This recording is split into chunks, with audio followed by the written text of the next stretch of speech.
My name is Rick Blanke, Managing Partner of Blanke Schein Wealth Management, and welcome to the next installment of our Financial Foundation series. In this episode, we're going to get back to the cryptocurrency conversation. There's been some breaking news over the last couple weeks regarding stablecoins, and we're going to discuss what those are and the risks associated with them. So what are stablecoins?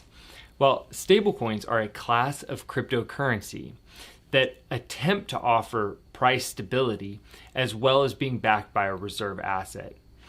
They also attempt to offer instant processing and security of payments that's commonly associated with cryptocurrencies, as well as the price stability that's associated with fiat currencies like the US dollar.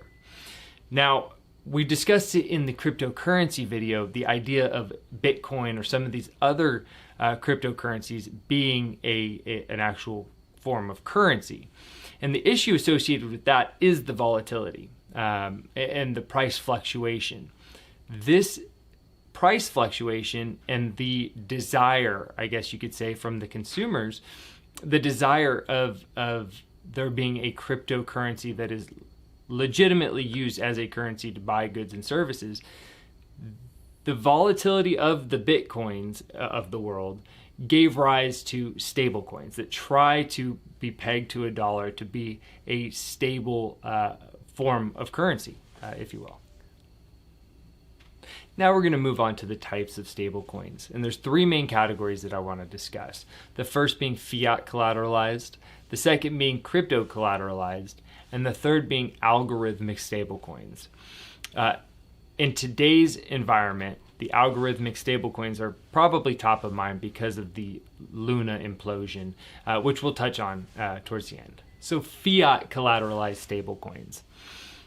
These maintain a fiat currency reserve as collateral to issue an appropriate number of stablecoins. Fiat currency being US dollar as an example. But that's not the only thing that can be held as reserves for these types of stablecoins.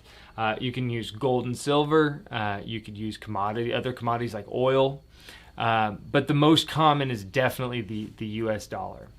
And these reserves are maintained by an independent custodian. So that's kind of the high points on the fiat collateralized stablecoins. The second type of stablecoin that we'll discuss is a crypto collateralized stablecoin. And this just means the stablecoin is backed by another cryptocurrency. Now, because the currency that is held in reserves, the cryptocurrency that's held in reserves, may be prone to high volatility, these stablecoins will be over collateralized. So for instance, if you might hold $2,000 worth of Ether in reserves to issue $1,000 worth of crypto-backed stablecoins. And the reason you do that is to provide more of a buffer. In that example, would be roughly a 50% buffer. The last of the three types of stablecoins that we're going to discuss is arguably the riskiest, and we're seeing it play out in real time. But algorithmic stablecoins. These are not fully collateralized. So what they do is they have some reserves, but they also include a smart contract or a mechanism to retain a stable price or peg the coin to a dollar, for instance. And what we're going to use as an example is UST and the whole UST Terra Luna situation.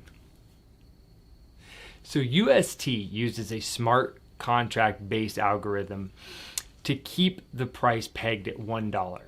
It does this by burning or permanently destroying Luna tokens as needed to mint or create new UST tokens. This is a similar process to what central banks do with banknotes. The problem, and what we've seen play out over the last couple of weeks, is UST broke its peg. So it broke the tie to $1. And it happened because market participants were able to manipulate the protocol. Now, that is inherently the biggest risk with these stable coins. By breaking the peg, it just completely took the price of UST and actually Terra Luna tokens rock bottom. So it's definitely the main risk associated with these stablecoins, and it's definitely something we want to keep an eye on moving forward, how government regulates these situations and how everybody kind of responds from that with regard to the market. As I just mentioned, we're going to have to see where government decides to take regulation and how they respond to the UST Terra Luna situation. Only time will tell. But in the meantime, if you'd like to discuss stablecoins or other cryptocurrencies, we'd love to have the conversation.